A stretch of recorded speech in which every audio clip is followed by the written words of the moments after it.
This podcast is a conversation by Julie Benetti and Susan Barbaro and is a production of VI Alliance, copyright 2019. And this chart-busting hit, Alone Leave Me, courtesy of New Threads, is available everywhere. Hi, this is Julie, and I am here with Susan, and we are continuing on part 3 of Neville Goddard's The Power of Awareness, a Conversation. And today we're looking at attention. Now and we boy, know, has it been a hard one for us to keep our attention. Yeah, is it on dinner? Is it on lunch? Anyway, attention nowadays is a commodity. It's a huge commodity, especially with social media, with the different advertising everywhere, and branding, and our own thoughts, and our own daily routines or lack thereof, and our own insecurities.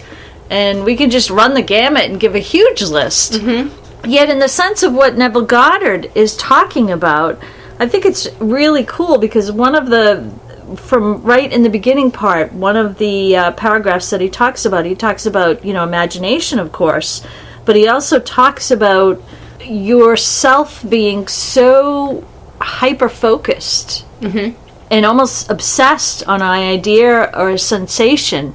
And that attention is what can propel you to reaching your desired goal. And that focus of attention and having that. And he says, for an idea is endowed with power only in proportion to the degree of attention fixed on it. So the more you're thinking about that, whatever it is that you want to achieve, the more you're focused on that and not distracted, the more powerful you can attain that idea that you're projecting.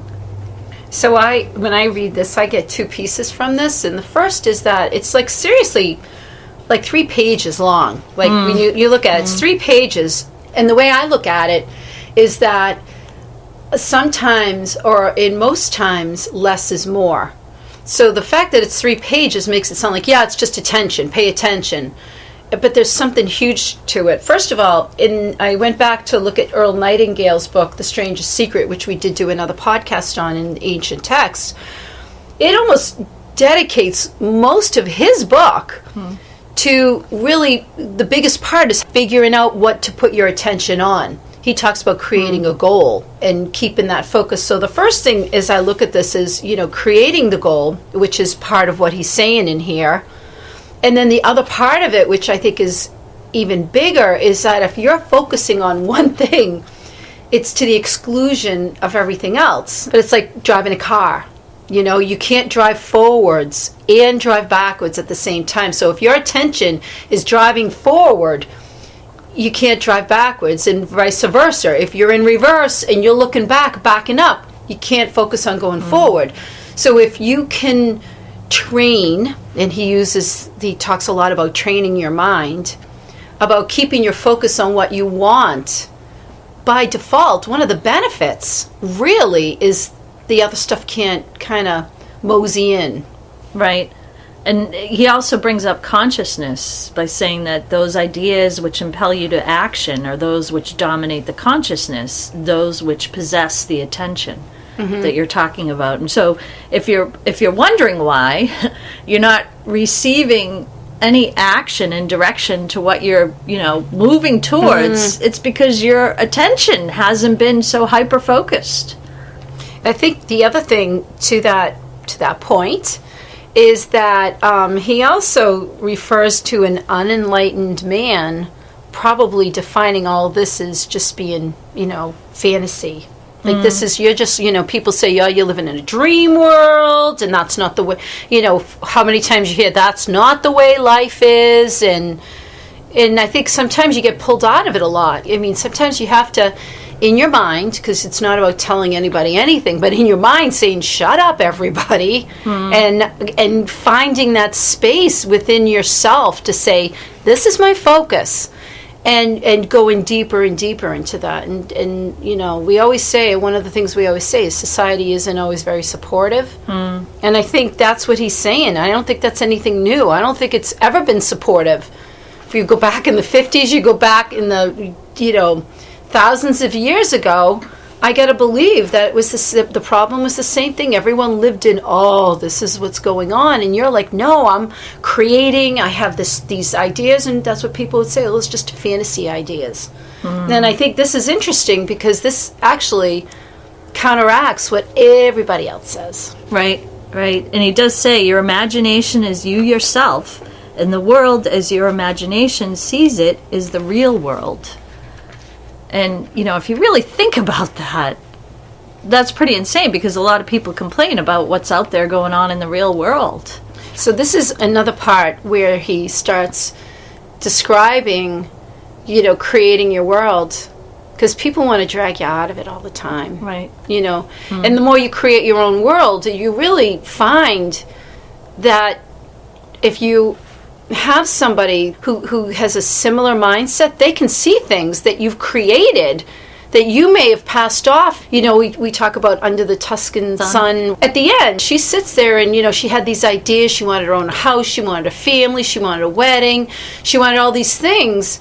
And at the end of the movie, she really had all of them. It just didn't look exactly the way she had anticipated, but she had it. Right. And I think sometimes that's what happens when you have your attention. It may not look the way you thought it was going to, but you really do have what you want. And he gives an excellent exercise as well for you to focus your attention on the activities of the day when you go to sleep in reverse order, to practice on maintaining your focus and maintaining your attention as well. It's a great practice, and for some people I'm sure it would work wonderful. I think there's other ways you can do it as well. So it's really good. The chapter is great because it gives you the idea, and of course everyone has to take it and filter it for themselves. Okay, next we're moving into attitude. And you got attitude, Julie. Of course, Neville Goddard says it best. He says, what you see when you look at something depends not so much on what is there as on the assumption you make when you look. So your assumptions determine not only what you see, but also what you do, for they govern all your conscious and subconscious movements towards the fulfillment of themselves. That is so intense. And as he goes further on in the chapter, he gives an example of the woman having the mental conversations when really the person that she's thinking about and supposedly talking to is not there. And so that actually stirs up an energy that doesn't work for her when she actually meets the person. And it stirs up a difficult energy in that sense. And that goes so intensely into, what is your attitude? What are you contemplating about, and how is that harming you? If you're not also, a lot of this chapter 2 is kind of presence. If you're not being present in what your attitude and what it is and how you're dealing with things, how is that harming you? And in reaction to his conversation with this person, this case study that he shares with us, she starts to kind of imagine better conversations, and that actually has a better effect on the real interaction that she has with the person. That's cool. Is the glass half empty or half full? If you're always negative, it's like, all you know how to do is use a hammer. Everything you see is a nail. It has a lot to do with people think certain things, and it's based on what they've told themselves, and that's the only way they're going to see it. And so if that's the case, and it's not that these other people are unenlightened or any word, we're as bad as they are. We only see what we tell ourselves we see. Right. So if you know that, why wouldn't you tell yourself? We talk about things all the time, like, why would you say it? And it's like, well, I choose to see it this way. And there's always a good or bad to everything. Right. Really. I mean, I guess that's the nature of who we are and what we do. Something occurs again, and that's the old saying, is the glass half full, is it half empty? It's all in how you choose to look at it. And I think really important part, being the name of the book, is the power of awareness. Having that awareness that you have these mental conversations that are just going on by yourself, and you're creating an attitude based on a situation that hasn't even occurred. I mean, how many people replay their day, or what's going to happen tomorrow, or who's going to say what, and if he says this to me, I'm going to say that. And the energy of that you're surrounding yourself with is horrible, because you're actually creating, again, I'll say, self-fulfilling prophecy where that's going to occur. Whereas if you had some good energy that you put in that and said, something good was going to come out of it and it was going to be a great conversation. Again, that was the example that he gives in here. I mean, to think you use your imagination in that sense, change your attitude, and look what happens. You can achieve that better interaction. So I'm just going to read one thing that he wrote on here. By the intensity, he's talking again about the example that you gave, but I just bring it to a generic state. By the intensity of her imagination and feeling, the designer cast a kind of enchantment on her producer's mind and caused him to think that his generous praise originated with him. Often our most elaborate and original thoughts are determined by another. So that's, a lot of times if someone's in a bad mood, they're going to come up to you and they can say anything they can say something really mean and hurtful, but it really has nothing to do with you. It's we say it, people are always talking to themselves. The things that they say, they're talking to themselves because it's their attitude. And if you choose to adopt their attitude, well, you can pick it up and say, this person said this about me, and continue on. Or you can turn around and say, they must have something going on in their life. I'm not saying then you go and befriend them, but they got something going on in their life, or not, or whatever. But that's who they are. I can just look at them and say, I have compassion for them, and walk away without retaliating, getting mad, and worst of all, carrying that baggage with you through the rest of the day. Right. And that idea that your own attitude can be the cause of all that befalls you is interesting, because then you could also say that a cousin to this is taking things personally. Well, actually, we did a podcast on that. Yeah, so. I know we did. So, so I think that's the coolest part about this is, if you have the awareness of it, you have ultimate say over your attitude. Mm-hmm. I mean, that's Viktor Frankl. You have the one thing no one can take from you is the attitude you're going to take.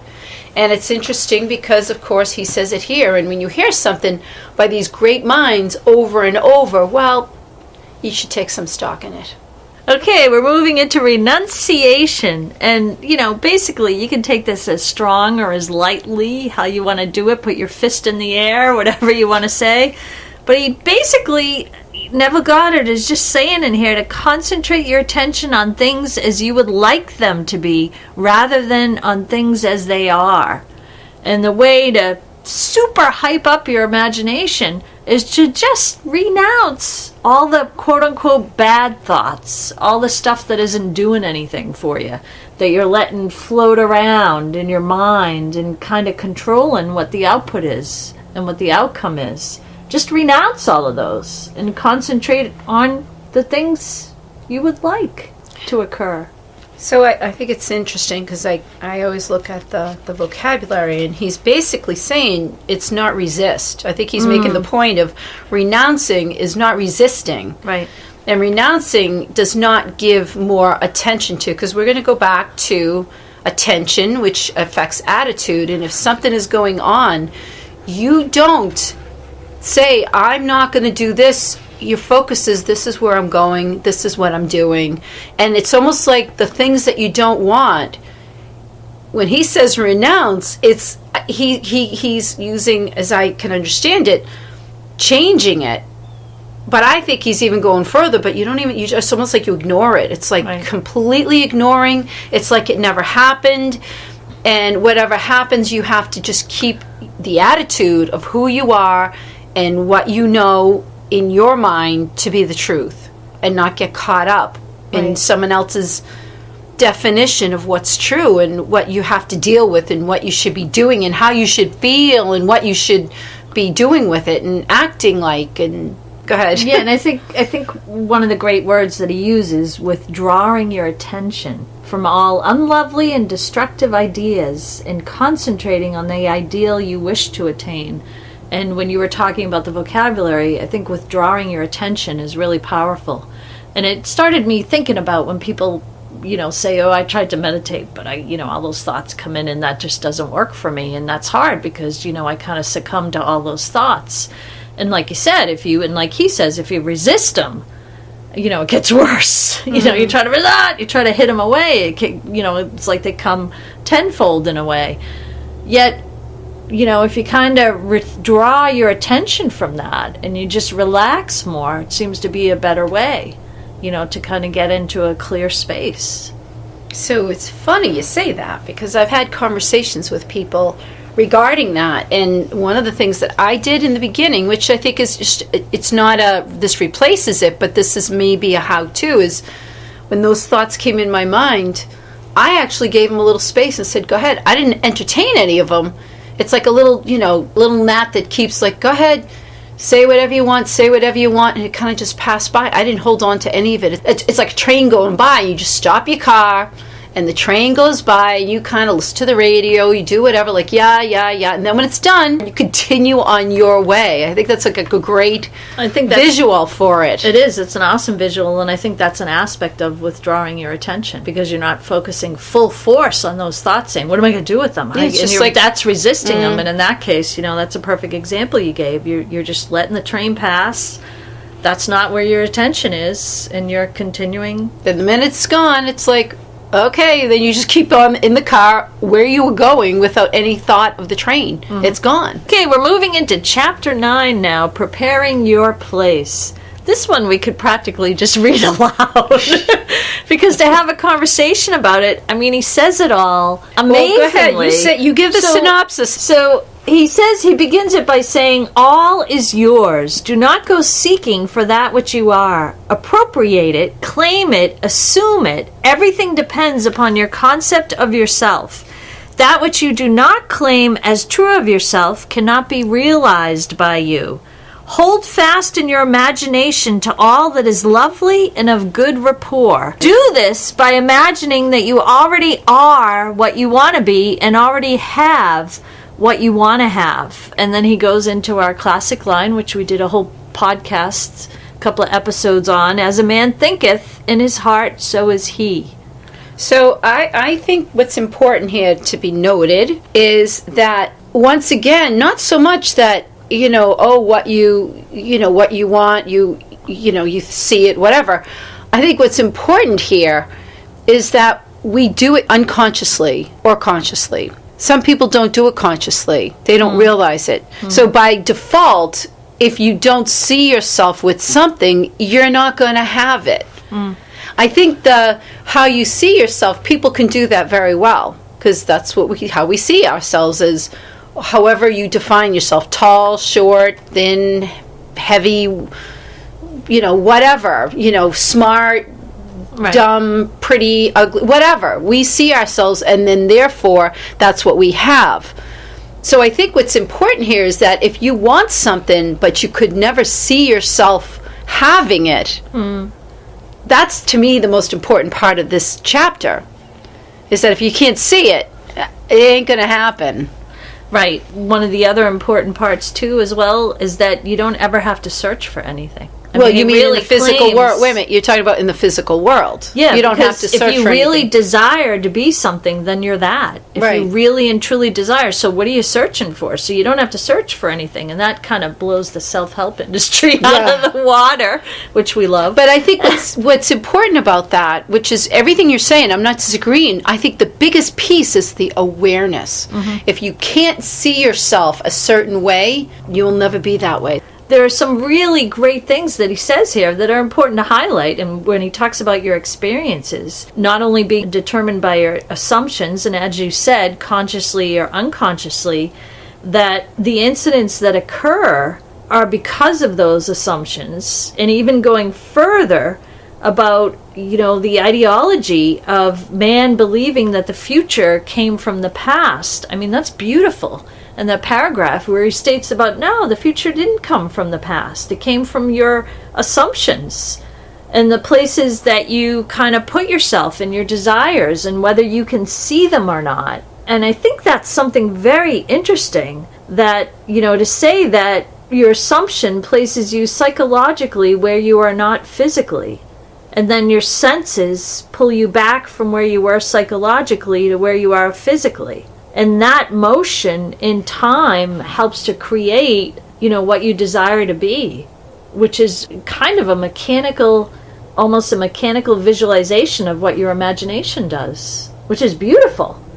And in the idea of even the title of this chapter, Preparing Your Place, and it does go a bit biblical, but then he translates that, the I in the biblical passage that he relates is really your imagination.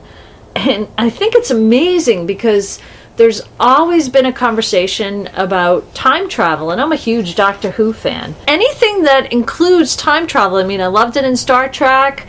I love it because it works with your mind, and you try to figure out, even Back to the Future, the 3 movies. You try to figure out, wait, what happened when, and how does that work, and how do you, wait a minute, you can be in the time twice? How does that occur? Yet he gives a great, at the very end of this chapter, rendition of time travel, saying that you go and prepare a place for yourself by imagining yourself into the feeling of your wish fulfilled. And you speed from that state of your wish fulfilled, where you were not physically, but you were with your imagination, back to you were physically. And then with some kind of irresistible forward movement, you move through whatever series of events occur because of your assumptions and your desire and your attitude that becomes the actual physical realization of what you desired, which is really cool. That in essence is, so we're all time traveling all the time. But once again, if you don't have awareness of it, and then if you can't see yourself in the future doing whatever it is you want, the law still applies. Right. It's just, that's to me is what I get out of it, is if you can't see yourself doing something, then it's just not going to occur. Right. And it's funny because as you say that, you can either decide to see yourself doing this really cool thing or to not see yourself doing this really cool thing. And, as a product of seeing or not seeing, that's the future you create for yourself. So why wouldn't you want to see something that you want rather than not see it? Thank you for listening to this production from EI Alliance. Check out our Amazon authors pages for books and podcasts. Find New Threads music and their latest album on iTunes, Spotify, and newthreads.us.